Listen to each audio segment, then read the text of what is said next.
Hello everyone, welcome back to another episode of Gaming the System, the podcast where three intersectional feminists examine gaming and games through a feminist lens. Today I am your host Matt, and I'm joined by my friends Alex and Jem. Before we get started, if you want to support us, you can subscribe to our Patreon at patreon.com/gamingthesystem for some exclusive content, or you can send us a one-off donation via PayPal to our email address wearegamingthesystem@gmail.com. We'll move on to number 4, I think. Lae'zel. And as Lae'zel we have an interesting bunch. Interesting. So, top left. That's me. That's Anna Taylor-Joy, which I think has come up for other people in other places potentially. But yeah, I think, her performances in things I've seen her in, definitely, I think she has the range for it. I mean, that particular hairstyle is definitely giving me Lae'zel-esque. Yeah. So Absolutely. that was my pick. Yeah. She's definitely building her, because she's very young. I think she's only mid to late 20s, building up her repertoire. So she did the, what's her name, Furiosa film. Yes, I've forgotten, but it was a spin-off from Mad Max. Yeah, playing a young Charlize Theron. Oh, yeah. No. Yeah, I can see that. That's pretty hardcore. Yeah. Who is the top right? I've not seen her before. That's Sheila Atim. And she's been in The Woman King, Doctor Strange in the Multiverse of Madness, and also in Foundation series, which has been on iPlayer. And I feel like a sort of black woman would be good for the role of Lae'zel, because she is sort of in a minority in that setting, and I think that's something that people who experience that in their lives can perhaps bring to the role. And I particularly liked Sheila because I think she's got the right sort of bone structure to carry off Lae'zel's makeup and stuff. So that was why I chose her. And I think she's also got a real presence on screen. She's done action stuff, so she's probably able to kind of carry off that side of it. So that was my thinking. Mm-hmm. And I also have to say that we were talking about romance earlier, and I did romance Lae'zel first. But she terrified me, so then I didn't talk to her again. She's the first person I slept with. And I'll explain why, hopefully, when we get to. So I'm thinking we're not even halfway through. So shall we do an hour, and then we could reconvene for another session at a later time? Yeah, I'd say that's right. To do the rest, because I want to give them all justice.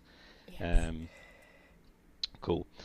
So yes, slept with Lae'zel the first time because no. So my first choice was the only one out of everyone in camp who, when I went and spoke to, didn't go, "Oh, have you got someone to celebrate with?" The only one that I genuinely loved from the first time I heard them speak was the only one. So I had to start the entire playthrough and try and woo them, and I succeeded. But yes, she is scary. And I don't know so I've never played this kind of game before, like specifically the dice rolling dictating everything. So what I did, I basically spammed reloading until I got the outcome that I wanted with each dice roll. You gotta do that on your first Good, go. yes, I'm glad that I'm not the only one who that is an acceptable thing to do. You paid £60 or whatever for the game. You play it how you want to play it. I actually paid £120 for it because I bought it on PlayStation for £60 and then didn't play it because I was hoping it would be like the sequel to Dragon Age Inquisition that I'd been hoping for. But I'd never played that sort of top-down turn-based game before. But then a year later, I've moved on to playing on PC for the first time, and mods is that's the ultimate game changer of everything. And the one mod that turned it from a 10 into an 11 was a mod that allows you to look up. Being able to look at the sky, because the entire playthrough on PlayStation, I was twitching with my right analog stick constantly for the entire 100 hours, going, I want to look up, and it getting stuck there every time. And there were so many things that I missed in my first playthrough because I couldn't look up. Like in the Underdark, there's a massive Mage's Tower just off there to the side from one of the entrances you can go in. I went, oh wow, that's awesome, and look at that. And in actual Baldur's Gate itself, being able to look up and go, oh, that's the roof of that awesome building that I've not been able to see. And so, yeah, mods are... And Finn, did you say that you mentioned you use mods, don't you? I do indeed. Were you using them, as you say, there's problem with, so it's got an inbuilt mod interface now, hasn't it? Yeah. But the problem is, if you install any mod, it will turn off achievements. Which I understand that from a I'm a developer, I understand from a technical standpoint why that makes the most sense and is easiest, but pro tip, if you install Script Extender, you can still get achievements, because the big one for me that I don't want to turn off is there's a bunch of UI improvements, and like you hover over somebody and it automatically shows you what resistances they have. That's really useful information. But also, I gave Wyll dreadlocks. The man needs dreadlocks. I'm not losing out on achievements. And Raphael has an open shirt. I'm not taking my achievements away just because I'm making people prettier. But also, I think, we talk a lot, don't we, about accessibility in gaming, and mods is often a way that allows the community to create the accessible tools that the software developers haven't done for whatever reason, and so to then, if you're using a mod to make the game playable for you, and then you have the achievements taken away, that's deeply unfair, really, because it's as you say, I can see the reasons why they would do it, but I feel that there must be ways they can get round that. Yeah. I don't think somebody with unlimited companions beating the game on honor mode with everybody in the team is taking away from my achievement. No. Just because we both have it, Yeah. And the core of the argument for every accessibility thing is, it doesn't matter how good the game is if they can't play it. Exactly. Yeah. If someone literally cannot play your game, it doesn't matter how awesome you've made it, and it's all about it's all about our artistic vision is the core of everything. No, it's the person who's playing the game that's the core of everything. Mm-hmm. And it's harder to make things that are as accessible as possible, but that's your job. Your job as a game developer, you develop games that everyone can play, and it doesn't matter who's paying for a game as long as they buy it. And that's why, we talk about accessibility features a lot, and it just, it's so... I will say that there is something to be said for having an artistic vision which deliberately says, excludes a number of people from a player base, but I mean that in terms of, like, difficulty. You should still have accessibility features Yeah, turned I on. think the choice Like is the key thing, isn't it? Offering the choice.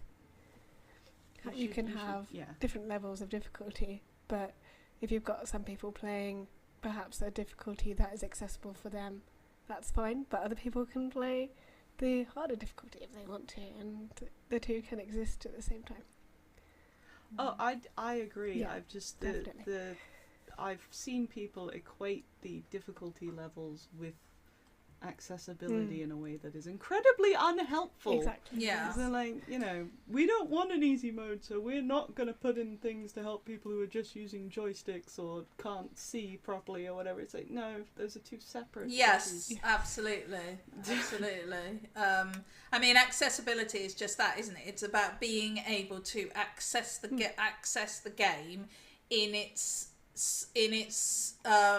creative form, in the way that the game designers want you to be able to experience that. And so, but difficulty level is it's a separate thing. They're not you can't fix one with the other. They are I think that's a really good point, Finn. Thank you for raising that, actually. And accessibility features allow, it's not just for people who need them. You just need to play something like God of War or The Last of Us Part 2, and you see so quickly, just try a few of these, and they can enhance the game for someone who doesn't necessarily need them. The biggest thing, subtitles. Everyone uses subtitles. Yes. 99% of people don't need them. Technically, they could manage without them, but almost everyone uses them all the time. If you ask someone, oh, does that count as an accessibility feature? They say, oh, no. Yeah, it is. It is. Yes. And also, one of the best games that I've played in the last year, for the second time, is Elden Ring, because the expansion came out. Shadow of the Erdtree, awesome. I played Elden Ring originally a few years ago on my PlayStation, and I played it the only way you can play it on a console, because there's no mods, and I put my time into it, grinding away, getting all the way to the end, finishing it multiple times. But then this time, I didn't want to just grind myself into oblivion. I just wanted to experience the world, because I've been learning about all the lore of it. And I just wanted to sort of have, like, it's called journalist mode, where you're basically just trotting along and nothing can really hurt you. And played it. So I played 100 hours on PlayStation and then 100 hours on PC. And it was so good just not having to stress about fighting the world around me. Well, and I actually want to... The subtitles really does dovetail nicely with the artistic vision, because one of the biggest issues that I have... So I can't hear very well out of my right ear. And audio mixing, not just in video game media, but actually across TV and movies, it's really been shaken up in the last few years because of the different types of speakers that are more common in the home. And the way that the audio mixer... I don't know if you've noticed this. Yeah. It's more obvious in television, but it does happen in gaming, where you'll be watching something and suddenly the voices all go down to nothing and the music will go up really high. Like, if that audio mixing is your artistic vision, that's great, but you've got to have subtitles. Like... And that's one good thing with games, is that you can often... they've got options to mix the audio itself. Indeed. And one of the things that game companies should do, they should just hire the modders that create the mods, because they do things that the game, they just go, oh, we'll just toss you a couple of pounds and make mods for us. Because Baldur's Gate 3 is one of the most modded games in history. I think there are 100 million. Is it? Yeah. Larian put out a statement recently saying that there's been 100 million downloads, I think. I'll double check that in a moment. But yeah, awesome modding stuff, accessibility stuff. One problem with Baldur's Gate 3 is it packs a huge amount of information onto the screen at any given time, especially with the bar at the bottom with all your information and stuff. But I'm sure there are tons of mods that will be very helpful with that.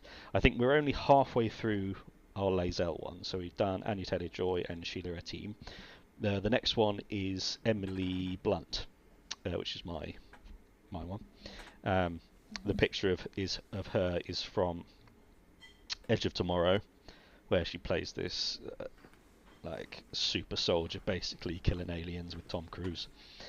And my thinking was, Lae'zel, orcs she's basically a fantasy Klingon that's kind of just fight and kill and everything, and just remind me of Star Trek Klingons. And so I felt you needed someone who can.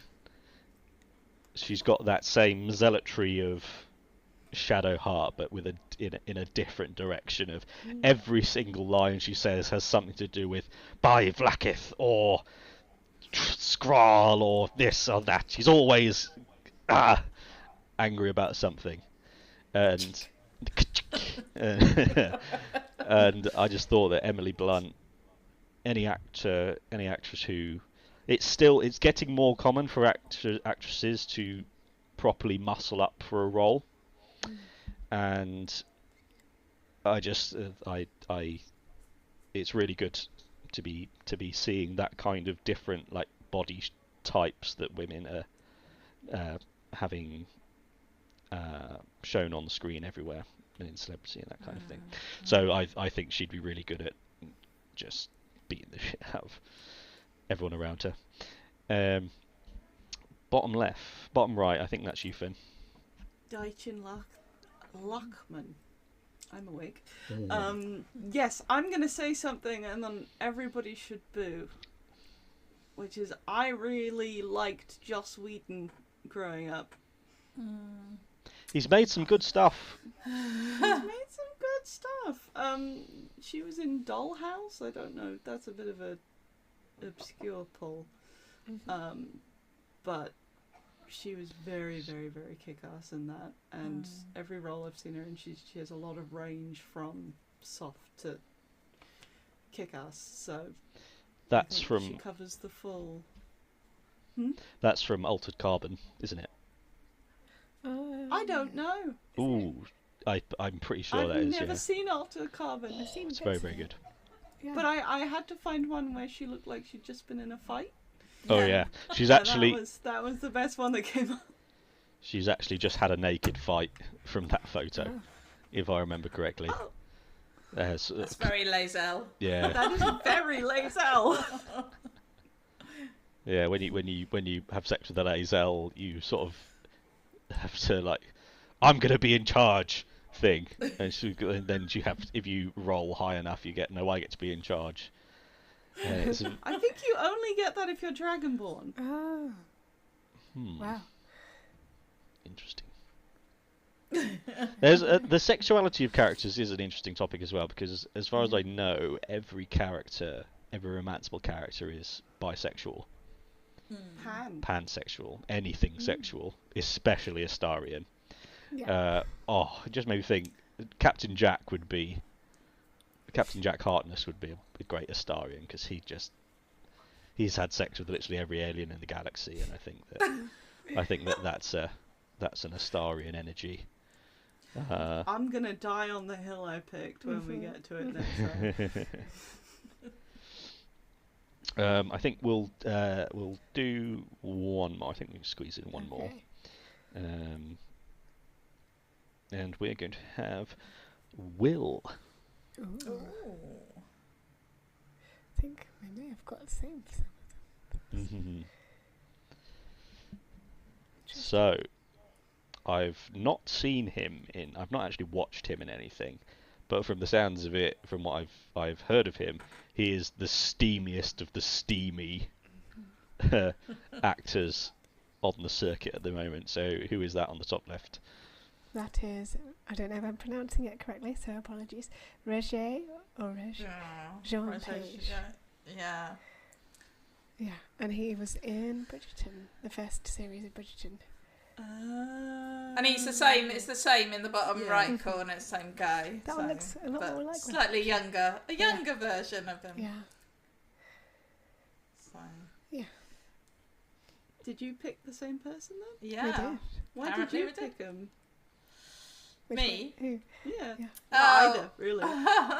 Well, I picked him because I think he looks a lot like Wyll in the game, and also I think he's got that kind of slightly upper class, slightly roguish kind of feel about him. But I didn't have much to do with Wyll in my playthrough. I've he wasn't a character. Yeah, he wasn't a character. I think he's got an interesting story from the small bits that I have seen. But yeah, I think given the sort of like that, he feels like he's a very honourable character. Certainly in terms of romancing, I know that he is someone that is like full commitment kind of. He's waiting for marriage. Yeah, exactly. Waiting for marriage. So, which is not necessarily. Well, actually, no. They are married. I can't remember what happens in Bridgerton now. It's been a while since I watched it. But yeah. I just figured it was the sensible choice. Yeah, I think that. I mean, Wyll was the one I picked as my origin character.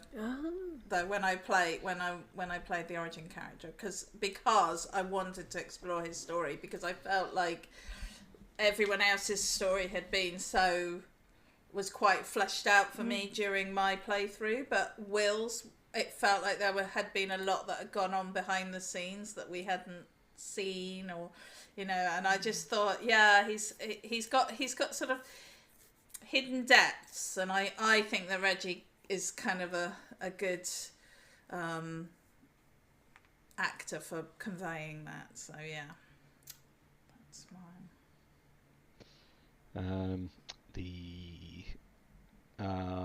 We'll move on to the one on the right.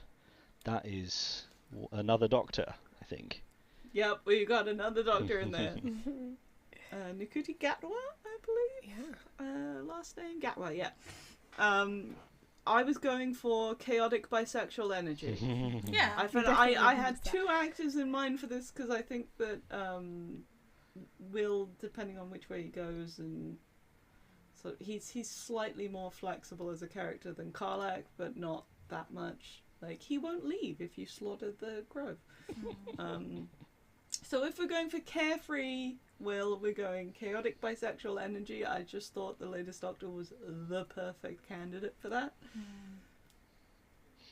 Okay. And then...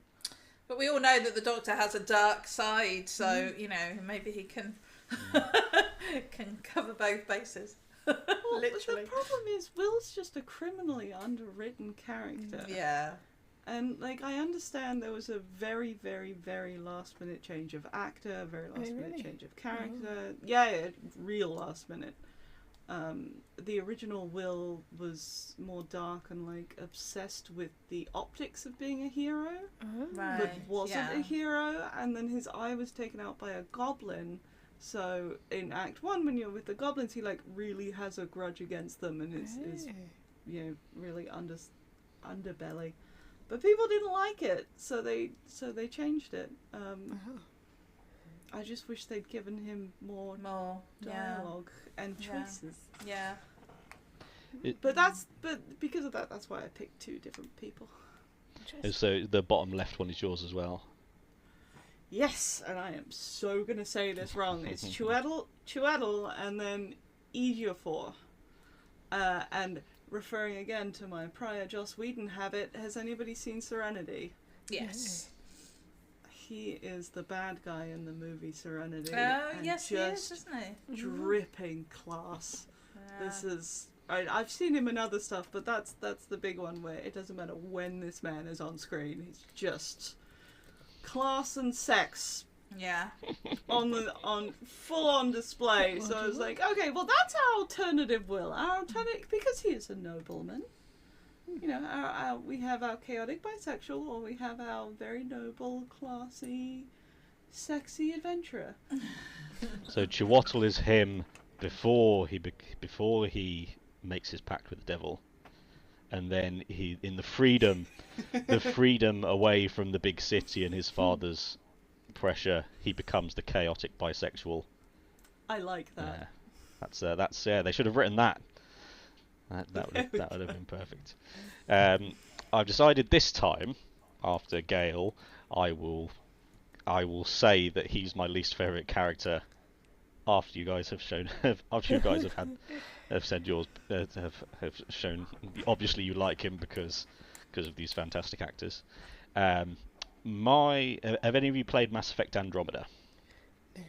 Oh God, no. Okay, so there's a character in it called Liam Costa, and he is just a rubbish limp fish of a character, and this actor plays him really well as that limp fish. And so that I had settled on him as really quickly, like from when I started playing as Wyll. I thought he reminds me of him. So that was I can move past that. I think, oh, he sounds similar. I thought it might be the same actor, but that's okay. But then there were two massive red flags that turned me against him from the start. One of them is I'm very suspicious of anyone who refers to themselves in the third person. He's always going, the Blade of Avernus. That's not something the Blade of Avernus would do. It's time for you to face the Blade of Avernus.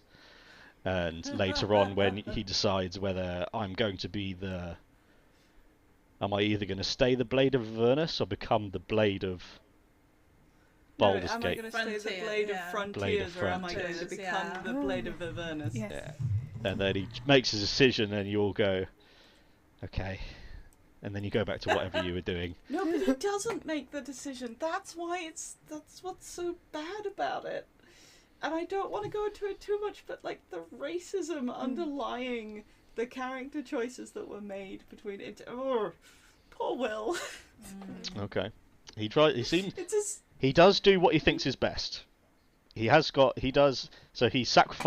sacrifice everything to when he got himself exiled. That's fair enough. But then the ultimate red flag, and I think Finn, you should agree with me on this one, because I remember from watching the last episode, you describing your golden retriever girlfriend, Karlak. Mm-hmm. Mm-hmm. And one of the first things that happens, I think, oh, okay, Wyll, red flag 1, red flag 2, you sound like this other character, but okay, come back to camp, it'll be fine. We go and find Karlak, and Karlak was the reason that I picked up Baldur's Gate 3 again, because I was watching a playthrough and was just doing something else, and then I heard her voice for the first time. And I went, oh, and looked, and then see this magnificent, massive, horned, massive woman, awesome, muscle mommy. Yeah, and that's what got me started playing the game. And then I, on my first playthrough, defeated the goblins, was at camp and said, "Hi, Karlak," and she said, "Oh, all I'm missing is a flame retardant lover to spend the night with." And you go, "Ah," and she goes, "Oh no, let's not ruin a good thing." And that hurt. I've been rejected in real life times where it wasn't anywhere near as painful as that was. But I feel you. Yeah. But fortunately, I was able to restart the game and made sure that I did everything that she liked to that point. And then we went off. Well, I'll save that for when we do. There's a mod for that. Really? There's a mod that shows you who approves of what choices and by how much. It'd be nice if we had that in real life. Wouldn't it just? And yeah, so ultimate red flag. He wants to kill Karlak. When you bring Karlak back to camp, and he goes, "We have to kill this devil," and I go, Karlak could be everything that he said she was, and I would cut Wyll's head off for just suggesting it. This is the passion we need to be bringing to our Baldur's Gate romances. Exactly. Right here. Yes. Not his fault. But also, I would also murder most of the camp for Karlak. Yeah. Yeah, so would I. But fortunately, you give him the chance to come to his senses, and he's very easily led, I think, because it only takes like 3 sentences for him to go, oh yeah, I was wrong actually about that. And then he suffers for it. Yeah. And I will say, sorry. No, go ahead.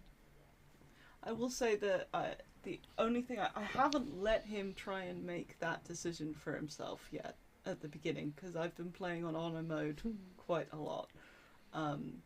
I know he won't really make a decision. He won't make a decision at the end, in either of it about his pact or which blade to become without your input, which is the bit that really frustrates me, because everybody else, you know, is influenced by their journey, and then that's how. But not Wyll. But I haven't done it. I haven't tried just letting him do whatever the hell he wants at the beginning, because I never want Karlak to die. So that I don't know if you don't talk him out of it, does he come around, or does he always kill? Yeah, a special girl. I've not been able to think. Not tried it. I've not been able to think. I can't even imagine taking that path. So I've seen. Have you seen the freeze frame? If you could cut Karlak's head off and display it, and I think that's something to do with the dirge or something. This is horrible of Karlak ahead, and I go, no, I can't even imagine that. But when I played one of my later playthroughs where I was going to make some nasty decisions and be a worse person, I purposely didn't. I just didn't interact with Karlak at all. I left her in Act 1 because I didn't want her to see the things that I was going to do. Yeah. Probably for the best. Yeah. But yeah, and she. We'll finish with this little bit because I think it's quite funny, and then we'll come back and do the rest of the character another time. Jem, I've poked fun at Jem before for having sex with the Emperor. Because I thought, and even though you don't have to justify it, it's fine. Calamari. It's fine. Yeah. Don't tell Gale. Ink shaming. Don't tell Gale. He doesn't Orpheus know. will do that for you. He didn't. It was all right. He didn't. It was. Oh, that's good. Yeah, but just nobody else tell him. Okay. You had sex in front of Orpheus. Well, sometimes if you do that, because the thing that really makes me go, you're a manipulative asshole even more than normal, is you have your lovely calamari dinner, and then like 4 of your companions come through the portal afterwards, and I'm like, you did that on purpose. You totally did that on purpose. The Emperor's such an interesting character, because I realised why I didn't like him was just getting past the appearance and him. We'll talk to him. We'll talk about him at length in our next episode. And it wasn't until after a little while later I remembered that Karlak volunteered to transform into a mind flayer. You're not supposed to be able to see my questions for the next time. Forget you. Wipe them from our minds. But guys, I saw nothing. The Emperor has wiped my memory. All you can see is just. Just think of Octodad. Yes, and Karlak volunteered to become a mind flayer at the end, and so I married mind flayer Karlak. So I probably had more sex with squid than you did, Jem. So I was being. Thank you. Next time you'll have to go to hell together. I think. Yeah. Yeah. And it was nice because her heart's fixed. It fixes her heart, and then you can go off and live happily ever squid after. Babies. Squid babies. Yay! Also, and this is technically somebody fucked up, but I like the fan theory that sprung up around it, because Withers does say at some point that the Squiddy boys don't have souls. Yeah. So it's really weird that they're doing this plan, because what do they have with an army of Illithids? But when Karlak changes, if you ask him again, he's like, oh no, actually, Squiddy Karlak does have a soul. It's like, I like to think that's just because Karlak is so good and strong that even being a squid won't do anything. Yeah. Well, I think that is true. I'm very happy to sign up for that world view. Yeah. Yes, our beloved Karlak will have to wait until next episode, unfortunately. Yeah. We'll, having mentioned Withers, have any of you heard of the? I think you both, whether Finn has heard of it as well. The Withers all natural mod. Mm-hmm. Yes. Yeah. Have you seen the voice actor reading it? No. Wow. There's a. Okay, I'm gonna send this to you afterwards, because I don't. Are any of you on the OK Buddy Baldur subreddit? No. It's the horny version of the Baldur's Gate 3 subreddit. It's just shit posting. But somebody wrote. There's a person on there who role plays as Withers. Like it's if Withers had a Reddit account, that's this person. And they wrote a rant about Withers' big naturals, where they were like, I'm tired of these bazongas. And somebody gave it to the actor on Cameo. And he read it. It's a work of art. Yeah, you must send that to you. The cast are such a bunch of legends. To just be able to go from just jobbing like actors with relative success to suddenly being massive global megastars, and to be able to like manage that and also be everything that we hoped they would be. And I will say, because I feel a bit sorry for them because the lines are icky, but the way Neil Newbin has handled it has really helped like teach me how to interact with actors and things, because he's like, no, we're connected by this character and our individual journeys with this character. So I'm not a Starian. I don't have like a canonical, because people will come up to, what's a Starian's favourite pie? And he's like, whatever you think it is. Yeah. And it was really nice to sort of get the actor's perspective on like what connects them to their fans. Because also, like, I was at a talk at Comic-Con, and Jennifer English and her girlfriend, somebody gave them a sexual aid. That was already open. Somebody thought that was an appropriate thing to give an actor. Okay. But they've been amazing. I just, like, what a world to have to navigate through. Yeah. That's actually a really good topic for us in the future. Actually, the whole sort of parasocial relationships with the voice actors and the characters that they play. Because, I mean, I know we were talking about Joss Whedon earlier. I think who mentioned Joss Whedon. Yeah, and I'm obviously not obviously, but I am a massive Buffy fan, and I was like full on proper in love with Spike. Properly. I mean, as an adult, not as a child. I was a grown adult, and I was like properly in love with him. And I remember just thinking, like, yeah, it does happen. It does happen. So we all understand you and Karlak, Matt. And I think what they have done really well is sort of that gently separating themselves from the character. So when someone does come up and say to them, oh, what's a Starian's favourite pie? He doesn't go, I'm not a Starian, you moron. He goes, we've gone through different journeys with him. What's your Starian's favourite pie? On this particular day, I was thinking of this one. It'd probably be something saucy because Starian can turn the sauce on like that. He's one of my favourite characters. But yeah, Baldur's Gate 3 is it's a wonderful thing that continues to do wonderful things, and soon there will be cross-play. Indeed. I know, I'm so excited. I'm going to get to play with my sister. It's exciting stuff on the horizon. I think that'll do for today. We've gone for an hour and a quarter, and obviously we definitely need to stop and come back for another time because we've barely scratched the surface on lots of these things. So it's very exciting. Finn, thank you very much for joining us again.